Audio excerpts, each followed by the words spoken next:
Olá pessoal, aqui é Guilherme Salviano, quero falar com vocês sobre o céu da semana, de 3 a 9 de novembro. A gente vem aí de uma semana que iniciou o movimento retrógrado de Mercúrio, né? E isso sempre gera um falatório, uma conversa a mais em relação a este tema. Os astrólogos repetem sobre Mercúrio retrógrado. Então, para simplificar um pouco aí a semana, nesse sentido de informação, a gente percebe de forma prática no céu que Mercúrio ele termina uma volta em torno do Sol.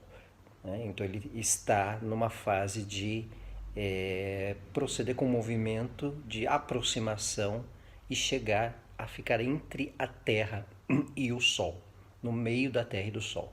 Antes disso, dias antes disso, ele faz uma espécie de rotatória, né? Então isso é um significado prático de um fim de ciclo, de uma mudança de ritmo. Então por isso que é comum muitas vezes nós termos notícias de conclusão de algo, de revisão de alguma coisa, de proceder com uma volta de contato. A prática do movimento retrógrado de Mercúrio é simplesmente a mudança de ritmo, certo? É claro que muitas vezes essa mudança de ritmo atrapalha algumas questões de comunicação. Antes era de um jeito, depois fica de outro. Antes era de uma maneira para proceder certas questões de rotina, que é um tema regido por Mercúrio. Depois isso muda, ou alterna, ou muda horário, ou muda alguma condição de como é feita. Favorece revisões, favorece uma detectação do que não está correto, né? A gente percebe um pouco melhor alguns erros que vamos tendo no trabalho ou no procedimento de como lidamos com a comunicação diante de algumas pessoas. A gente tem um reposicionamento para certas questões. Isso tem um lado bom, isso tem um lado favorável, um lado lúdico, né, da questão do movimento retrógrado de Mercúrio. É frequente também a gente ter notícias de algo que vai se encerrar. Por exemplo, há pouco eu li sobre a banda Skank, que anuncia a sua última turnê da carreira por 2020. Né? Como é um momento de Mercúrio retrógrado, não é de se estranhar se depois eles mudem de ideia. Torceremos para isso, né? Até como um fã da banda a algumas músicas. Então, tem essa questão, muitas vezes, de uma notícia de algo que está para se concluir ou para se finalizar. Ou alguém, ou nós mesmos vamos pensar, de certa forma, num sentido de acho que chegou a hora de um se finir, de uma finalização, certo? Então isso é comum em temas de Mercúrio retrógrado, uma espécie de retomada de algo pendente para uma conclusão, certo? A gente tem na segunda-feira a lua crescente em Aquário. Né? A lua crescente ela é propícia para uma sequência de questões, para um andamento daquilo que começou, digamos assim, um direcionamento de dadas situações. Lua crescente geralmente é um fluxo melhor do andar de algumas questões. É claro que em períodos de Mercúrio retrógrado sempre envolve um propósito até de revisão ou de algo que precisa ser ajustado.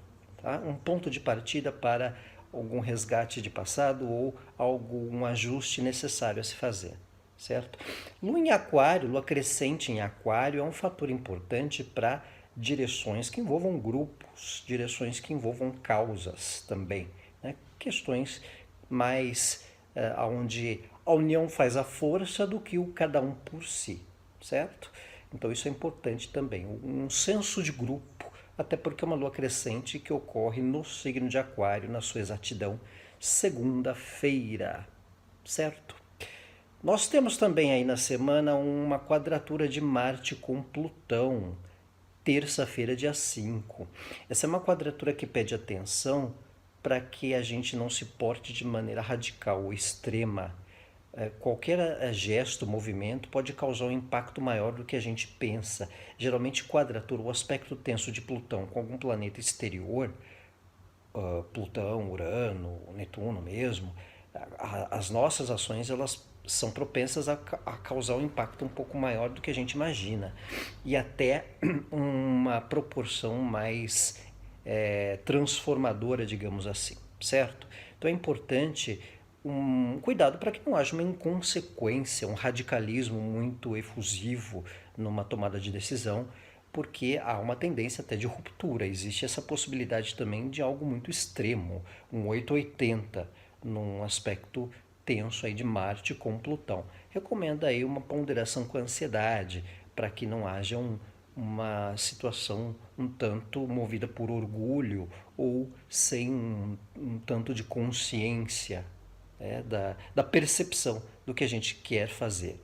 Certo? Isso é importante. É uma decisão que envolve estratégia, é um período que envolve decisões estratégicas, de certa forma, ou ponderação, cálculo, né? Um certo momento de estratégia para que não ponhamos riscos ou coisas a perder conforme as nossas ações. Ok? Certo?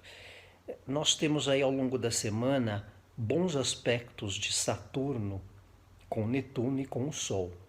Isso com mais exatidão na sexta-feira, ao fim da semana. Bons aspectos de Saturno sempre têm um conceito do longo prazo, de um respeito a um padrão, de uma necessidade de espera, de atenção para que não haja radicalismo, um valor às experiências, quem a gente puder absorver experiência de quem temos conhecimento ou convivência pode ser importante. Então, tudo que envolver um certo longo prazo, um valor a padrão, um valor a uma certa estrutura, um respeito ao que é um pouco convencional, tende a ser positivo. Às vezes, recorrer ao que é um tanto convencional pode ser mais útil e ter um pouco mais de clareza e solução para alguns percalços, algumas questões que a gente tem aí ao longo da semana. Tudo bem? Então, pessoal, esse é o céu da semana de 3 a 9 de novembro. Na próxima a gente fala um pouco mais da conjunção inferior de Mercúrio, um pouco mais desse momento Mercúrio retrógrado e de um fator especial que ele envolve como um ciclo dessa passagem dele em frente ao Sol, que a gente dá mais detalhes na próxima semana, neste céu semanal. Tudo bem? Um abraço a todos, obrigado pela confiança, boa semana. Tchau.